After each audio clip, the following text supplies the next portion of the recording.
Esme, escrito por Saki. Todas las historias de cacería son iguales, igual que todas las de carreras de caballos. La mía no se parece para nada a ninguna que hayas escuchado. Sucedió hace bastante tiempo, cuando yo tenía unos 23 años. En ese entonces no vivía separada de mi esposo, ninguno de los dos podía darse el lujo de pasarle una pensión al otro. Digan lo que digan los refranes, la pobreza mantiene unidos más hogares de los que desbarata. Lo que sí hacíamos era salir de casa con jaurías distintas. Pero nada de esto tiene que ver con mi historia. Todavía no llegamos al encuentro antes de la partida. Supongo que hubo uno.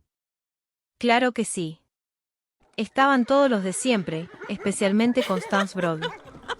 Constance era una de esas muchachotas rubicundas que cuadran tan bonito con los paisajes otoñales y los adornos navideños de la iglesia. Aquel día me dijo: Tengo el presentimiento de que algo terrible va a pasar. ¿Estoy pálida? Lo estaba, casi tanto como una remolacha que acaba de recibir malas noticias. Sin embargo le dije: te ves mejor que de costumbre, pero en el caso tuyo eso es tan fácil. Antes de que captara el correcto sentido de este comentario ya habíamos ido al grano. Los perros acababan de encontrar una zorra que andaba agazapada en unos matorrales.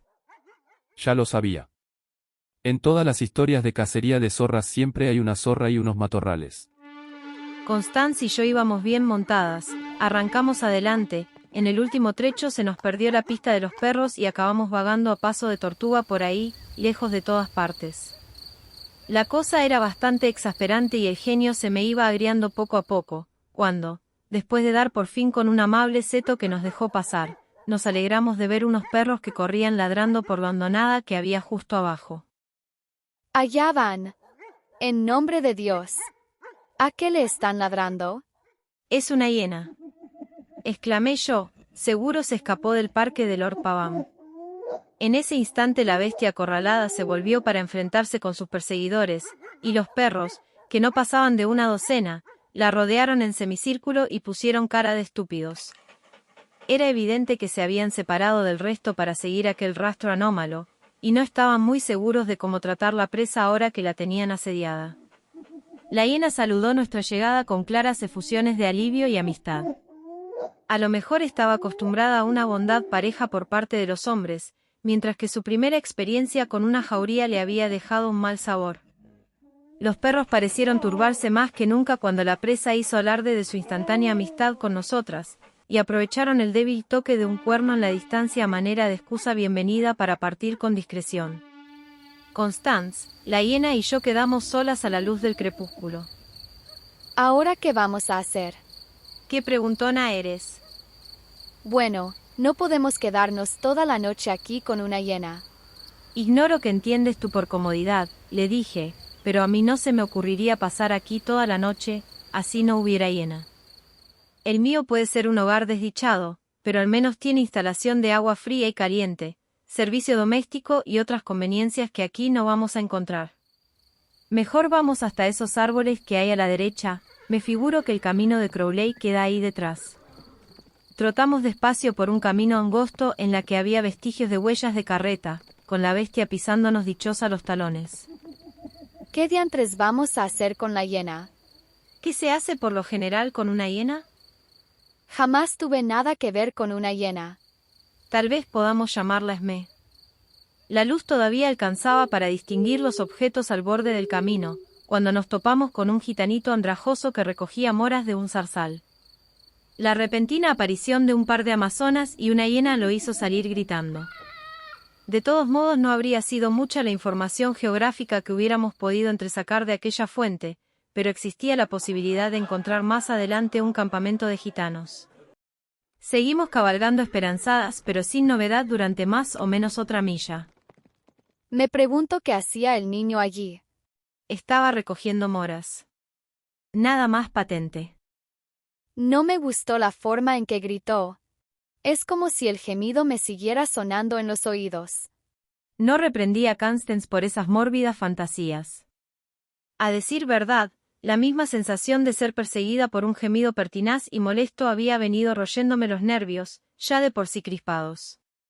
Por el mero placer de su compañía llamé a Esme, que se había rezagado un poco. Con 2 o 3 saltos elásticos nos alcanzó, y luego echó a correr y nos dejó atrás. El acompañamiento de gemidos quedó explicado. El gitanito estaba firme, y me figuro que dolorosamente, apresado en sus fauces. Por la divina providencia. ¿Ahora qué vamos a hacer? ¿Qué vamos a hacer? Tengo la absoluta certeza de que en el juicio final Constance va a hacer más preguntas que los propios serafines examinadores.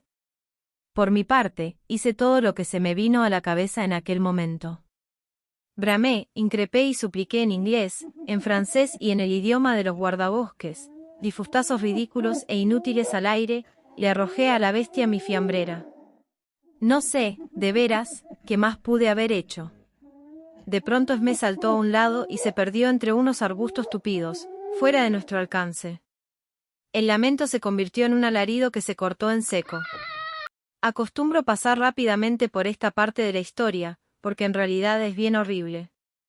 Cuando la bestia se nos unió de nuevo, tras una ausencia de pocos minutos, la rodeaba un aura de paciente comprensión, como si supiera que había hecho algo que nosotras censurábamos pero que a ella se le hacía perfectamente disculpable. ¿Cómo puedes dejar que esa bestia voraz trote a tu lado? En primer lugar, no puedo impedirlo, y en segundo lugar, por muchas cosas que pueda hacer, dudo que ahora mismo sea voraz. ¿Crees que la pobre criatura sufrió mucho? Todos los indicios apuntan a ese lado. Por otra parte, claro, a lo mejor lloraba por puro berrinche. Los niños son así. La oscuridad era casi total cuando dimos de pronto con la carretera.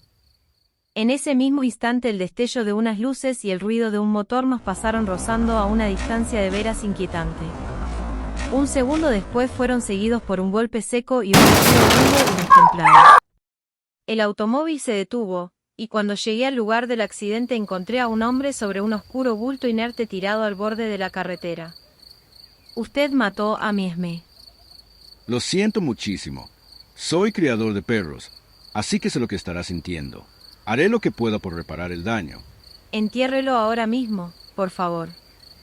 Creo que eso es lo menos que le puedo pedir. Trae la pala, William. Evidentemente, las inhumaciones apresuradas a la vera del camino eran contingencias previstas. Caramba, qué soberbio ejemplar. Me temo que haya sido un animal muy valioso.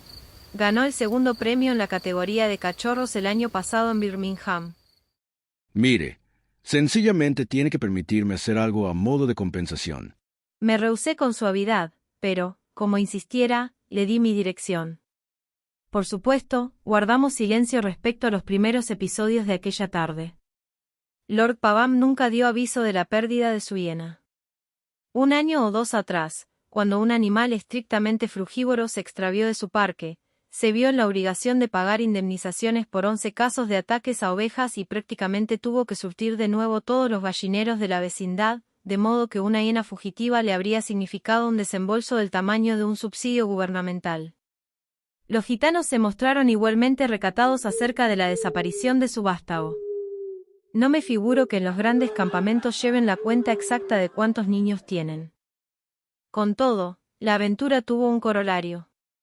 Recibí por correo un lindo brochecito de diamantes con el nombre de Esmé. A propósito, perdí de paso la amistad de Constance Broadley. Es que cuando vendí el broche me negué, con justa razón, a compartir con ella la ganancia.